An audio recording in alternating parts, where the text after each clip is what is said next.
Assalamualaikum warahmatullahi wabarakatuh. Alhamdulillah. Alhamdulillahirabbil alamin. Wassalatu wassalamu ala asrafil anbiya wal mursalin wa ala alihi wa sahbihi ajma'in. Asyhadu an la ilaha illallah wa asyhadu anna Muhammadar Rasulullah. Allahumma shalli ala sayyidina Muhammad wa ala alihi wa sahbihi wa man tabi'ahum bi ihsanin ila yaumiddin. Amma ba'du, fa ya ibadallah, ittaqullaha haqqa tuqatih wa la tamutunna illa wa antum muslimun. Qala Allah Ta'ala fil Qur'anil Karim, a'udzu billahi minasy syaithanir rajim. Bismillahirrahmanirrahim. Qul huwallahu ahad, Allahus samad, lam yalid wa lam yulad wa lam yakul lahu kufuwan ahad. Barakallahu. Pertama-tama marilah kita panjatkan rasa puji dan syukur kita kehadiran Allah Subhanahu wa taala yang telah melimpahkan rahmat, taufik, hidayah serta karunia-Nya kepada kita sehingga kita masih diberi nikmat, yaitu nikmat berupa sehat, kemudahan rezeki, kelapan waktu, dan yang paling besar adalah nikmat berupa memeluk agama Islam. Kemudian selawat merakaikan salam tidak lupa pula kita sajikan ke pangkuan alam, junjungan alam, yaitu Nabi besar Muhammad sallallahu alaihi wasallam. Pemirsa yang dirahmati Allah, kali ini kita akan membahas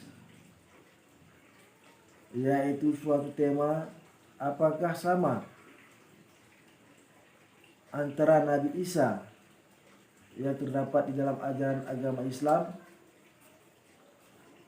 dan menurut Al-Quran dengan Yesus yang ada di dalam Alkitab ataupun Bible di dalam kitab umat Kristiani. Pemirsa yang dirahmati Allah,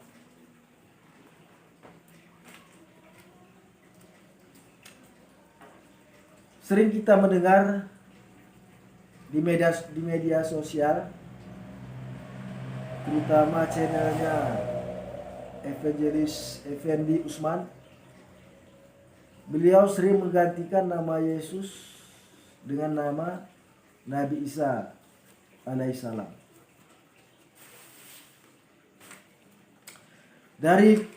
Karena itulah saya pada kesempatan ini ingin membahasnya, apakah sama Nabi Isa dengan Yesus. Pemirsa yang dirahmati Allah, menurut saya perlu digarisbawahi adalah ini menurut saya. Jadi sekali lagi perlu digarisbawahi, menurut saya Yesus dan Nabi Isa itu sama. Jika kita ambil berdasarkan catatan Al-Quran dan terutama Alkitab, ini dapat kita lihat di dalam perjalanan Nabi Isa ataupun Yesus yang kita lihat sehari-hari. Di antara kesamaannya adalah yang pertama, Nabi Isa dan Yesus sama-sama dilahirkan oleh seorang ibu tanpa memiliki ayah. Yang kedua,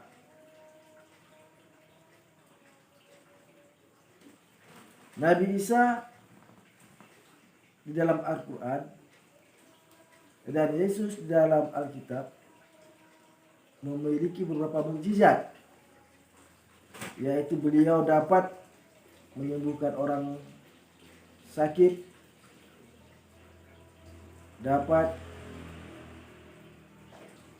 mencelikkan mata yang buta, dapat menyembuhkan orang yang berpenyakit lepra dan kusta. Bahkan pemirsa yang dirahmati Allah, Nabi Isa ataupun Yesus dapat menghidupkan orang yang mati. Yang ketiga, Nabi Isa di dalam Al-Quran adalah seorang nabi dan seorang hamba Allah.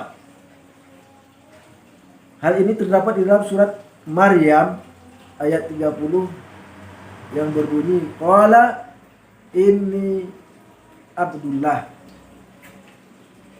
ataniyal kitaba wa ja'alani nabiyyin, yang artinya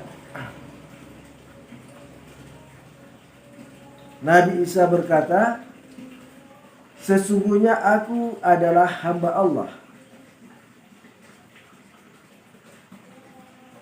diberikan kepadaku sebuah kitab dan dijadikan aku seorang nabi. Pemirsa yang dirahmati Allah, Yesus seorang nabi juga terdapat di dalam Alkitab ataupun Bible, yaitu di Matius 21 ayat 11 yang berbunyi, dan orang banyak itu menyahut, ini dia Nabi Yesus dari Nazaret di Galilea. Jadi pemirsa yang dirahmati Allah, baik itu Al-Quran maupun Alkitab sama-sama menjelaskan bahwa Nabi Isa di Maryam 30 adalah seorang hamba Allah dan Nabi. Dan di Alkitab Matius 21 ayat 11 mengatakan Yesus juga seorang Nabi.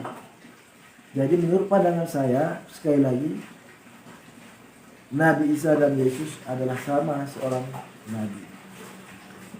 Kemudian yang keempat, pemirsa yang dirahmati Allah,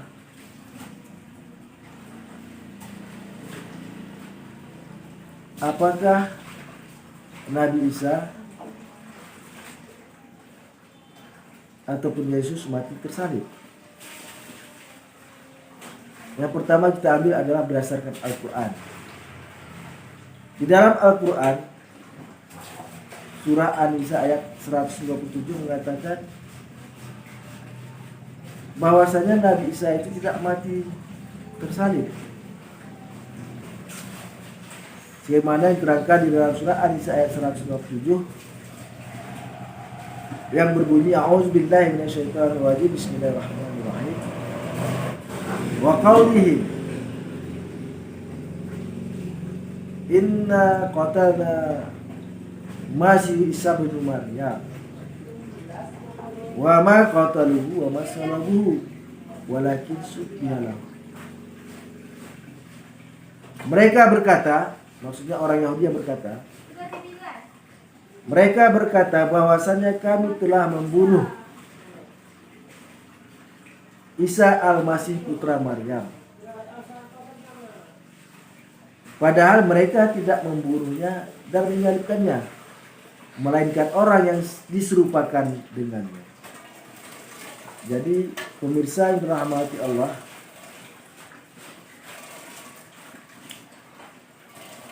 di dalam Al-Quran sudah jelas bahwasanya Nabi Isa alaihissalam tidak terbunuh ataupun tidak mati tersalib, melainkan orang yang diserupakan dengannya. Jadi bagaimana menurut Alkitab? Apakah Yesus tersalib atau tidak tersalib? Ataukah Yesus mati disalib ataupun tidak? Nah, jadi pemirsa yang dirahmati Allah, menurut Alkitab Lukas 24 ayat 36 sampai 43. Jika kita baca dan kita perhatikan, ternyata Yesus juga tidak mati tersalib. Hal ini sebagaimana bunyinya ketika mereka sedang bercakap-cakap tentang hal itu. Maksudnya ketika murid-murid Yesus bercakap-cakap tentang penyaliban, sedang sibuk menceritakan tentang penyaliban. Nah, jadi ketika mereka sedang bercakap-cakap tentang hal itu, tiba-tiba Yesus berdiri di hadapan mereka dan berkata, "Salam damai sejahtera bagi kamu." Mereka terkejut dan takut dan menyangka melihat hantu. Lalu ia berkata kepada mereka, "Mengapa kamu terkejut?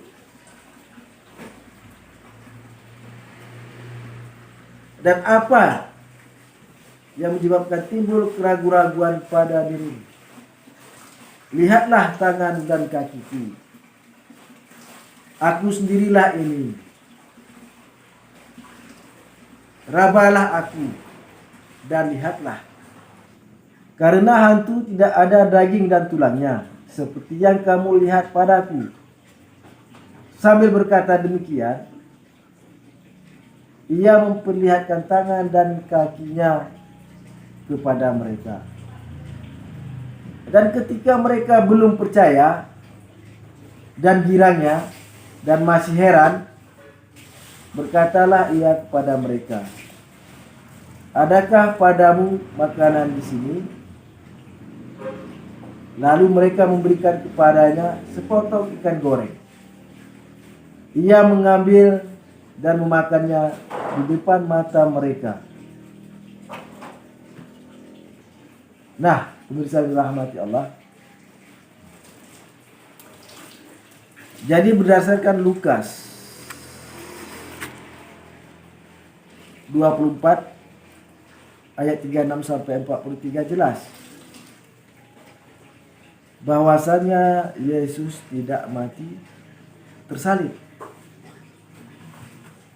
Karena pemirsa yang dirahmati Allah,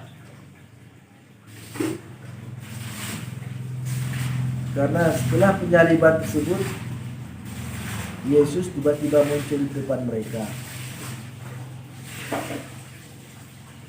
di depan para murid-murid Yesus.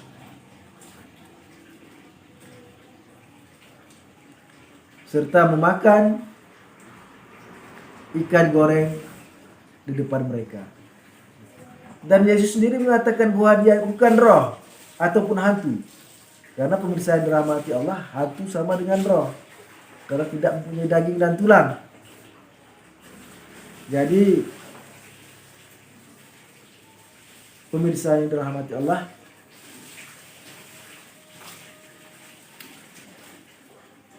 menurut pandangan saya, ternyata Nabi Isa dan Yesus adalah sama-sama orangnya. Ataupun Nabi Isa dan Yesus adalah satu pribadi. Ataupun Nabi Isa dan Yesus adalah orang yang sama. Jadi pemirsa yang dirahmati Allah,